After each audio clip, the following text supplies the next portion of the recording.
I had a hard time like thinking about something meaningful that I could like that was important to me, but I also really wanted to leave with everyone that I thought was like worthy of your time. So Steph told me like, why don't you just talk about what inspires you?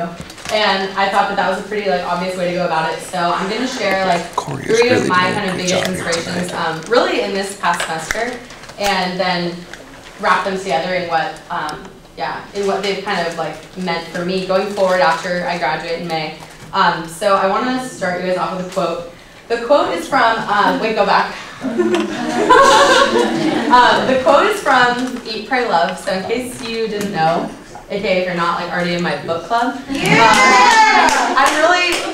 was really inspired last summer of 2010 by Eat, Pray, Love by Elizabeth Gilbert. So this is a quote from her. She wrote that the great Sufi poet and philosopher Rumi once advised his students to write down the 3 things that they wanted most in life. If any item on the list clashed with any other item Rumi warned, you are destined for unhappiness. Better to live a life of a single pointed focus, he taught. But what about the benefits of living harmoniously amidst extremes? What if you could somehow create an expansive enough life that you could synchronize seemingly incongruous opposites into a worldview that excludes nothing?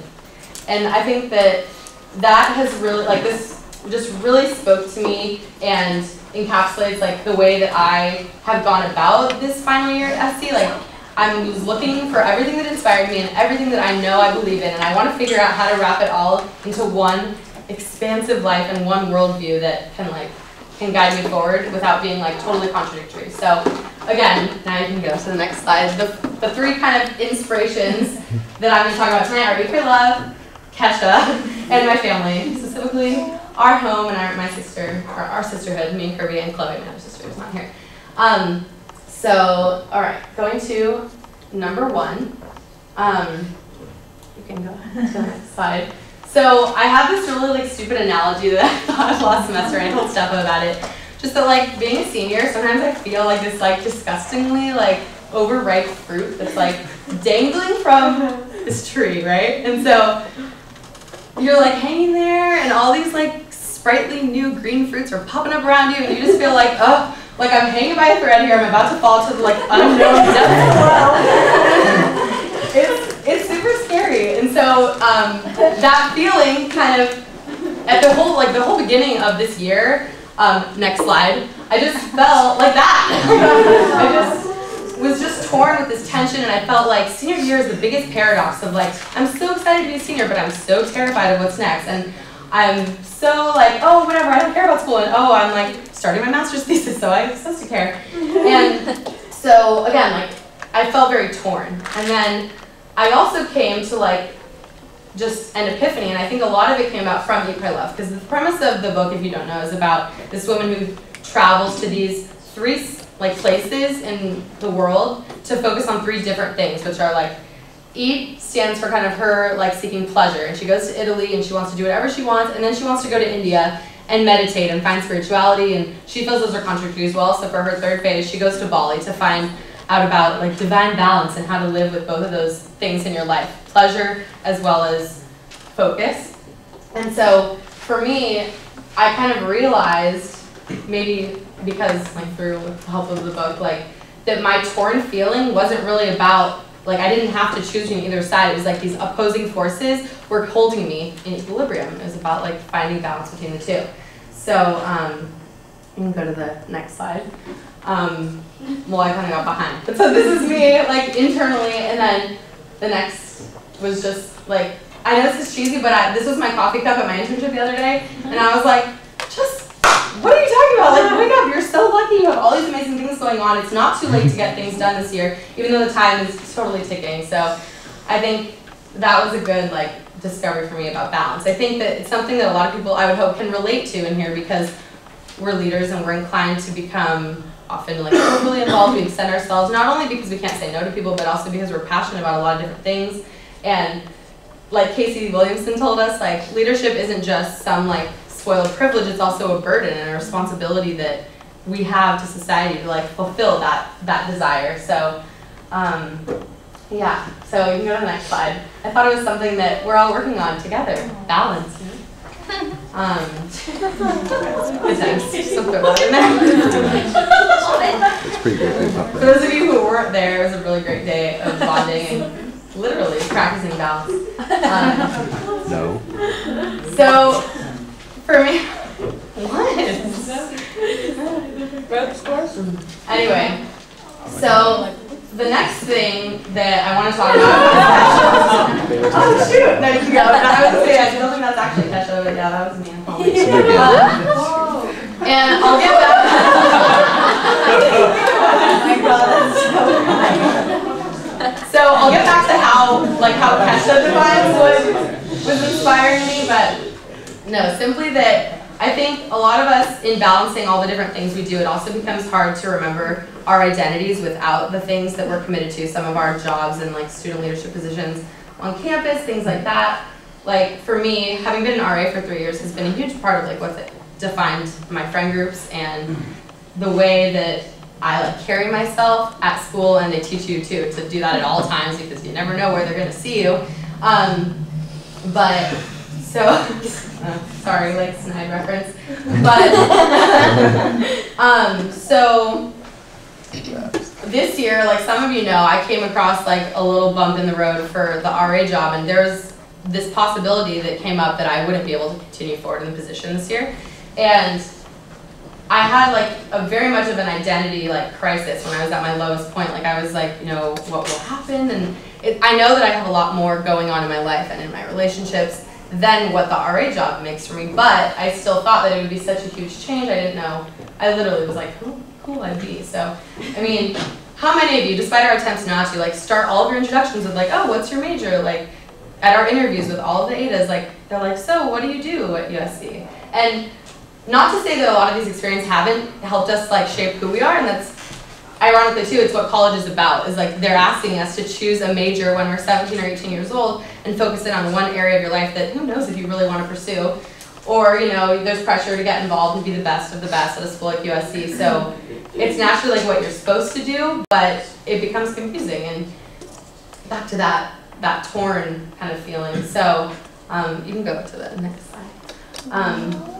Well, yeah, so that was just the other, okay, actually go back one. To wrap that up too, that was what I figured out, like, you know, Kesha didn't say, like, we are what we do. She said we are who we are. That's my reference. And that was something that, like, my best friends at USC and a lot of, like, people helped me figure out when I wasn't sure and feeling like I might be lost in the, like, coming days, was that there are a lot of other things that define who I am, both, like, people and experiences, not only the jobs and the roles that I'm in. So, that's what I was going to say for next, is that first and foremost, like, I'm an older sister. That's one of the things that's like an unconditional kind of facet of my like being, and there's that. Are you on the right?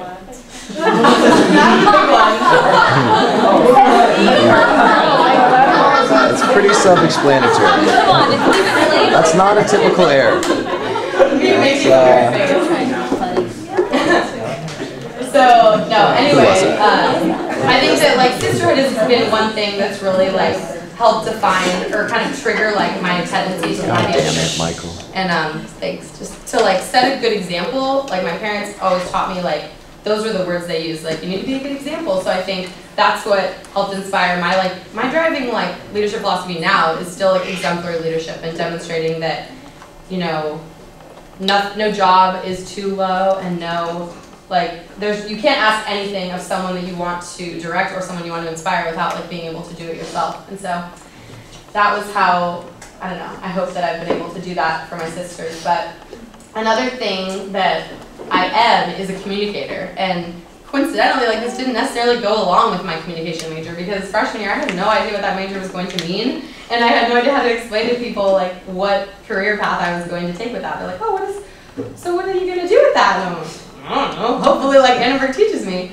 But I think what I learned, and actually this is also a memorable moment for me in DOZ, like, one of the nights we had a rush activity when we had to go around just like with like conversation topics, and the question was, what are you passionate about? So we were going around and the rushies were answering, and I was like, well, crap, like, I still felt like I hadn't solidified my own answer. And what kind of just ended up being said, I was like, well, I'm passionate about communication. Like, I'm passionate about helping others exchange messages who sometimes aren't as, like, inherently like motivated to do, and I'm also I'm also passionate about doing that for others and on behalf of others, whether it's an organization or a cause that I believe in, like it's marathon, or my friendships, like my closest friendships at home, my family, our sisterhood, like that's something that, yeah, I like to be a communicator. And lastly, like the other thing I want to share is that I feel like, or you can go to the next slide too. Yeah. Maybe this came from being a sister too. Like I feel like not only am I a communicator, but I'm a speaker-upper. Like this is what I decided to call it. Like I don't know what else to say. I like to, like most of you know, I like to share my opinion when I have it, and I have a hard time like holding back, even though I think like listening is such an important aspect of being a good communicator and leader. That I like to stand up for those who either don't stand up for themselves or can't, or stand up for an organization when no one like has the courage to. And so that's why I'm really grateful for like a cause like Dance Marathon that I really fell into. Like it didn't exist yet, but I didn't come to USC knowing about it. Like thank God that Tiffany Matloop said, you better come to Dance Marathon freshman year. And then that led me to some of like my best friends at USC now. And it's somewhere where I can like shamelessly fight for a cause that I think every Trojan should really just like have a little twinge in their heart for, because we all were kids once and we all believe in that right for like every child to have a carefree like youth like we all had and want to continue having forever. Unfortunately can't. So yeah, so you can go to the next slide. A picture of that little shameless thing I was talking about. If anyone of you weren't there, I was like dancing and spandex all night. I don't know what I was thinking, but I have another one just of your butt. I should have put no, but so I'll let that take me like to the number 3 kind of thing that I want to talk about that has been another big inspiration and like just kind of key moment for me this semester. Happened this weekend, and it was kind of scary, but you know, this weekend was like really rainy, and I'm from like an hour north of SoCal, so we had a big storm and trees started coming down on my street, and like we have one of the biggest trees in the neighborhood, so I don't think initially we thought we wouldn't be impacted because of that, but our big, or you can go to the next picture, sorry, this is like, keep going, out of order, there's us. But anyway, that's the tree, coincidentally, like that tree trunk behind like tall string being me.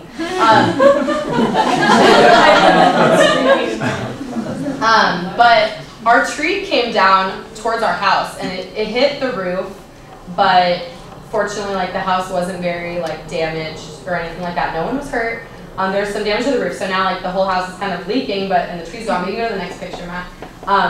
It's kind of dark, but that was like the big mama tree that came onto our house. While we were all inside, we were like in the dining room, which is like behind that front room, so we weren't at risk even if the windows had broken.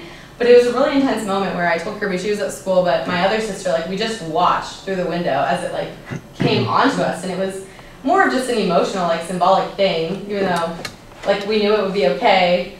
Like, I don't know, that was like a big part of our home and like our, I don't know, like our view of the neighborhood, and yeah, so obviously it was like really scary. It looks like someone came up and just lifted it like from the sidewalk. It was crazy.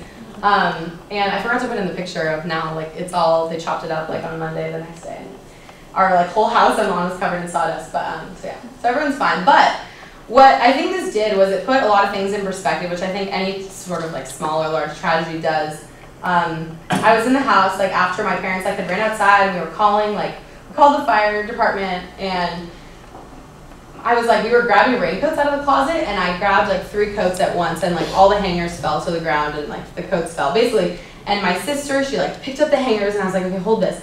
And it was like this like small moment of like teamwork, and I thought about it really hard for some reason later, that like it was just this like nice collaboration that sometimes like wouldn't or doesn't happen. Like if I was like, oh, hold this for me, she'd be like, ugh. And just like a natural kind of like sister tendency. No offense to sisters. But no, but like, I don't know, it was just a meaningful moment in the way like we came together instantly. And I think it's unfortunate that like it's part of like human nature almost to wait until things like that happen.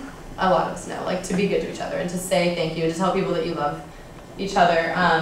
Like all I could think about, like I think it's also like I'm somewhat like embarrassed to admit, like this happening on Sunday was one of my biggest eye-openers to like the tragedy going on in Japan. Like I had definitely not wrapped my head around it like to this extent until this happened.